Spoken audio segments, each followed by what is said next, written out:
आपका टॉपिक चल रहा था केस स्टडी बेस्ड क्वेश्चंस और अब तक आपने वन क्वेश्चन जो मैक्सिमा एंड मिनिमा पर बेस्ड था वो आपने लास्ट लेक्चर में ट्राई कर लिया था।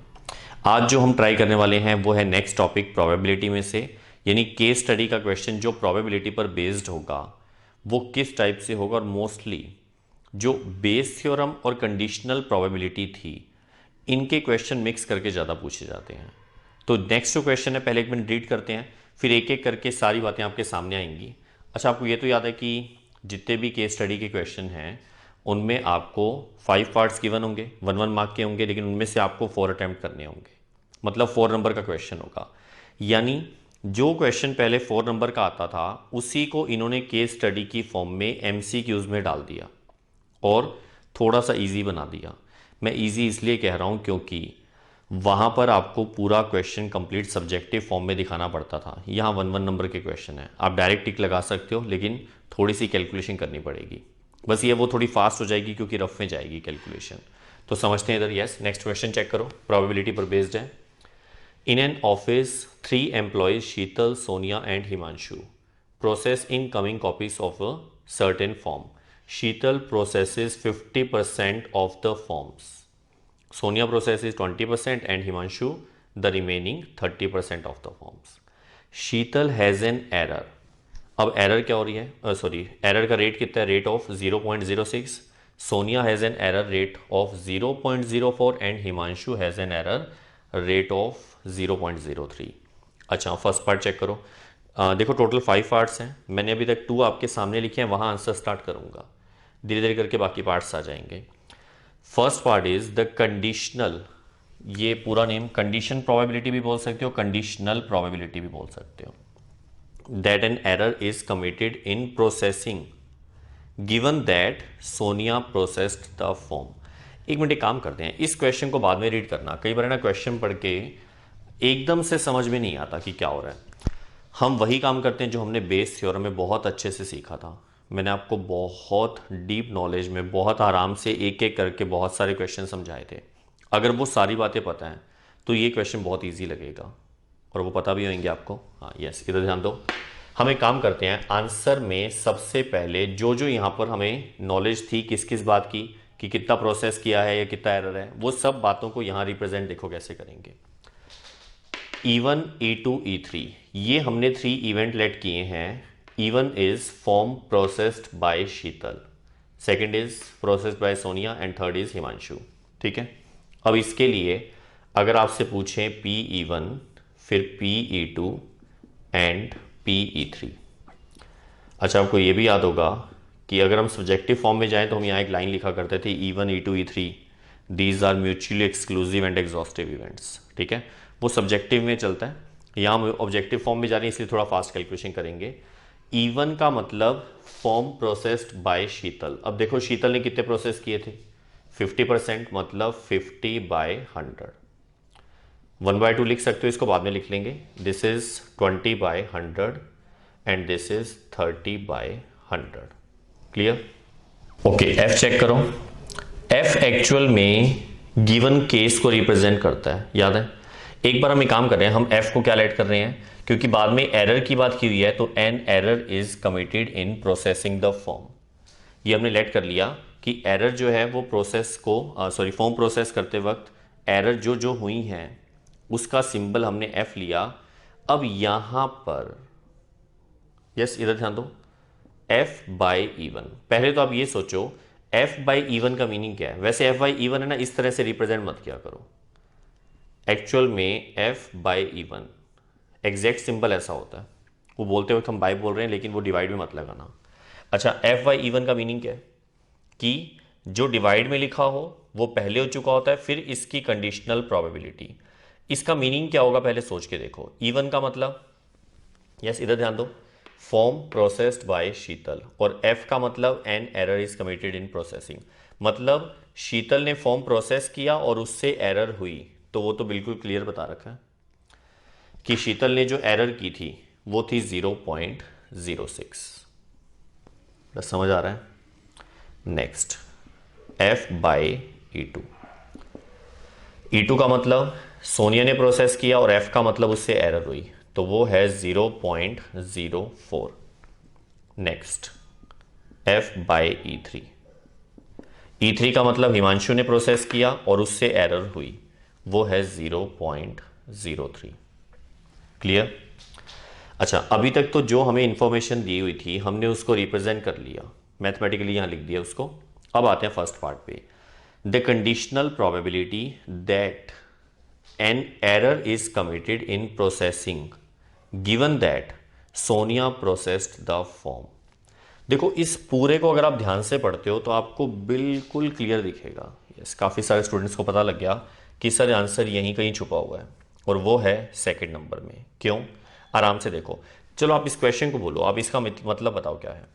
E2 का मतलब सोनिया ने फॉर्म प्रोसेस किया, ये गिवन है आपको। ये याद है ना कि जो डिवाइड में लिखा हो, मतलब F/E2। बाई E2 का मतलब ये ऑलरेडी हो चुका है, ये वाला केस, ये गिवन केस है, और इसकी कंडीशनल प्रोबेबिलिटी हम लिखा करते हैं यहाँ पर। याद आ गया आप लोगों को अच्छे से? तो E2 का मतलब क्या है? सोनिया ने फॉर्म प्रोसेस किया, और F का मतलब उससे एक एरर हुई। तो अब देखो, फाइंड भी यही करना है। इसका मतलब है conditional probability of F when E2 has already occurred. तो इसमें चेक करो, conditional probability that an error, error का मतलब F, ये हमें फाइंड करना है। गिवन क्या है? सोनिया प्रोसेस्ड द फॉर्म, मतलब हमें यही निकालना था। तो option number B is the right answer. समझ आया बेटा? ऐसे जो क्वेश्चन है ना, गड़बड़ पता है कहाँ होती है? हम लोग है ना डायरेक्ट क्वेश्चन पढ़ के फिर आंसर सोचने बैठते हैं। पहले आप क्वेश्चन को नोट कर लिया करो, उससे गड़बड़ कम हो जाती है, क्योंकि ना इसमें दिखता है कि क्या क्या वैल्यूज पता है आप लोगों को। ठीक है, अब जैसे अगले पार्ट पे आओ, बड़ा ध्यान से पढ़ना है इसमें। The probability that Sonia processed the form and committed an error. अब काफ़ी सारे बच्चों को लगता है सर ये दोनों सेम नहीं है क्या? बिल्कुल भी नहीं। क्यों? यहां बीच में एक वर्ड है एंड। एंड का मतलब यहां मल्टीप्लिकेशन की बात हो रही है, मल्टीप्लिकेशन थ्योरम, याद है? एंड का मतलब हम क्या बोलते थे? इंटरसेक्शन, मल्टीप्लाई करना। मतलब वो क्या कहना चाहते हैं कि सोनिया ने फॉर्म प्रोसेस किया एंड कमिटेड एन एरर, और उससे एरर भी हुई। तो इसका मैथमेटिकली सिंबल क्या बनेगा? देखो इधर सेकंड पार्ट। बेटा सुन रहे हो सभी? यस, इधर ध्यान दो, आराम से देखना। पहले हम बात करते हैं सोनिया प्रोसेस्ड द फॉर्म, यानी कि E2। एंड का मतलब इंटरसेक्शन, और कमिटेड एन एरर मतलब F, यानी हमें ये फाइंड करना है। क्वेश्चन समझ आ गया आप लोगों को? अच्छा, इसको लिखते कैसे थे? इसका सिंबल क्या बनेगा? देखो इधर, यस इधर ध्यान दो। P/E2 into F/E2। शायद आपको याद आ गया हो। ऐसा क्यों? खुद देखो, P/E2 इंटू में PF/E2। ये जब आपने स्टार्टिंग में कंडीशनल प्रोबेबिलिटी रीड किया था तब आपने ये फॉर्मूला भी लिखा था, याद होगा आप लोगों को। उस टाइम हमें ना इसको डिवाइड में लिखा करते थे, बात वही है, क्रॉस मल्टीप्लाई करके लिखा हुआ है। तो इधर देखो, इसका मीनिंग क्या है? इसका मीनिंग तो है सोनिया ने प्रोसेस किया, मल्टीप्लाई का मतलब एंड हो गया, सही है ना? और F का मतलब कि उसने एरर की। फिर ये अपॉन में E2 क्यों लिखा? क्योंकि पहले उसने फॉर्म प्रोसेस किया, फिर उसके बाद एरर हुई है। ठीक है, इसका आंसर हमारे पास है ये रहा 20/100, और इनटू में इसका आंसर है 0.04। तो ये 0.20 बन जाएगा, और इससे मल्टीप्लाई करेंगे तो 0.08 नहीं आएगा, 008 आएगा, क्योंकि एक पॉइंट यहां भी आएगा। ठीक है, तो चेक करो, option number C is the right answer. Clear? Okay, अब आप इतना नोट कर लो, फिर मैं इसको इरेज करूंगा। ओके, अब थर्ड पार्ट चेक करो। The total probability of committing an error in processing the form. देखो, टोटल प्रोबेबिलिटी वर्ड आते ही माइंड में सीधा एक ही घंटी बजनी चाहिए कि टोटल प्रोबेबिलिटी थ्योरम हमने रीड की हुई है, याद है? किसकी बात कर रहे हैं? Committing an error. और हमने जो एरर की बात की थी उसका सिंबल हमने F दिया था, तो आपको अच्छे से पता होगा कि PF का टोटल प्रोबेबिलिटी का फॉर्मूला। यस, अब आपको याद आ गया क्या? P, बाई चांस किसी को नहीं याद, कोई भूल गया है तो देख लो दोबारा से। P/E1 मतलब जितने भी इवेंट है वो सब लेंगे। P/E1 PF/E1 plus P E2 into में P F by E2 plus P E3 into में पी एफ बाई E3। याद आ गया? ओके, पी इवन का आंसर चेक करो।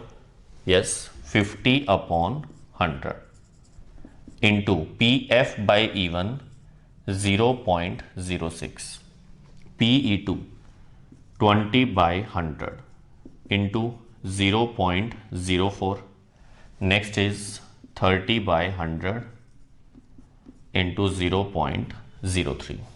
ठीक है, सही है। ओके, अब इसको सॉल्व करेंगे तो ये 0.50 आएगा और इसको 0.06 से मल्टीप्लाई करेंगे तो 0.03 हो जाएगा। चेक कर लो, ये हो जाएगा 0.008 और 3 इंटू 3 9 हो जाएगा तो 0.009। देखो जल्दबाजी में ना कई बार पॉइंट्स की गलतियां हो जाती हैं, तो ध्यान से देखना पॉइंट कहाँ कहाँ लगेगा। मुझसे भी कोई मिस्टेक हो तो अपने आप चेक कर लिया करो। देखो ओके, अब इसके अंदर चेक करना, अगर हम इनको ऐड करेंगे तो 8 और 9 ये 17 बनेगा और ये 3 ऐड होएगा तो 0.047, यानी option number B is the right answer. Clear हो गया अच्छे से? अच्छा, एक तो अब इसको नोट भी कर लो, और ये आंसर जो है ना इसको हम आगे आने वाले पार्ट्स में डायरेक्ट यूज भी करेंगे। मतलब ये इस पूरे का टोटल आंसर है। दिस इज टोटल प्रोबेबिलिटी किसकी? Committing an error. चलो नोट करो इसको। Okay, next fourth part check करो। The manager of the company wants to do a quality check. During inspection, he selects a form at random from the day's output of processed forms. If the form, यहां से ध्यान से देखना एक minute, if the form selected at random has an error, मतलब आपको ये given है, form selected at random has an error, ये आपको given है। The probability, ये हमें फाइंड करना है, that the form is not processed by शीतल। अब आप एक बात समझो, देखो इधर आंसर चेक करो। एक्चुअल में इसका हम अगर मैथमेटिकली सिंबल देखें तो जिसको वो समझ आ गया उसको आंसर भी पता लग जाएगा। देखो कैसे, ये कह रहे हैं हमें प्रोबेबिलिटी किसकी चाहिए? Form is not. अब नॉट वर्ड बाद में देखना, हम ये बोलते हैं फॉर्म इज प्रोसेस्ड बाय शीतल। शीतल ने जो फॉर्म प्रोसेस किया उसका सिंबल है E1, ये हमें फाइंड करना है। तो हम कैसे लिखेंगे? देखो P E1, लेकिन बाय F क्यों लिखा? क्योंकि यहां पर जो केस आता है इसको हम क्या बोलते हैं कि ये पहले से हो चुका है, मतलब ये गिवन केस है और ये वास्तव में गिवन भी है। देखो, if the form selected at random has an error, F का मतलब था एरर। याद आ गया आप लोगों को? और प्रोबेबिलिटी किसकी निकालनी है? मैं नोट वर्ड हटा रहा हूं एक बार, प्रोसेस्ड बाय शीतल। बेटा बात समझ आ रही है सबको? इसका हम अच्छे से फॉर्मूला जानते हैं और आपको अच्छे से याद आ जाएगा इसको देखते ही। क्या? P, yes, P E1 into में P F by E1 upon में P E1 P F by E1 plus P E2 P F by E2। क्या कर रहा हूं ये? यस, बिल्कुल सही जवाब है। ये हमने बेस थ्योरम अप्लाई की है। याद आ गया? बेस थ्योरम तो याद है, इसका मतलब ही यही है। और अब हम इसमें वैल्यू पुट करेंगे। P E1 का आंसर हमारे पास 50/100 इंटू में P F by E1 that is 0.06 upon में, अगर आपको याद हो अभी 2 मिनट पहले ही हमने ये कंप्लीट सॉल्व किया था। यस, बिल्कुल सही, और इसका आंसर आया था 0.047। ठीक है, अच्छा इसको कैलकुलेट करेंगे तो ये क्या बनेगा? 0.03, सही है ना, और नीचे आएगा 0.047। तो पॉइंट अगर रिमूव करेंगे तो ऊपर 30 आ जाएगा और नीचे 47 आ जाएगा। ये किस चीज का आंसर आया कि अगर एरर हुई है फॉर्म में, और फॉर्म हमने क्या चेक किया है? प्रोसेस किया था शीतल ने, लेकिन ये पूछे नॉट प्रोसेस्ड बाय, तो ये तो बहुत इजी सा काम है। कैसे निकालेंगे? 1 में से इसको माइनस कर देंगे, मतलब required probability 1 minus P E1 by F। तो देखो 1 में से इसको माइनस करेंगे, 1 माइनस 30/47 दैट इज 17/47, यानी option number D is the right answer. Clear? अब इसको नोट करो।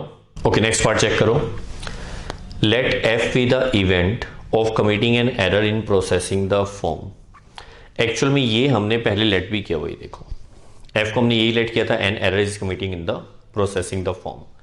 अब आगे चेक करो, E1, E2, E3 be the events that Sheetal, Sonia and Himanshu process the form. वो भी हमने वही लेट किया हुआ है, मतलब अभी तक तो कुछ एक्स्ट्रा नहीं किया, वो सारा वहीं से उतारा हुआ है। आगे चेक करो, value of summation of I equals to 1 to 3 P E I upon F is. इसका आंसर पूछा है, समेशन का मतलब हम क्या करेंगे, देखो ये 4 ऑप्शन गिवन है, आंसर यहां से स्टार्ट करते हैं। Summation I equals to 1 to 3 P E I upon F.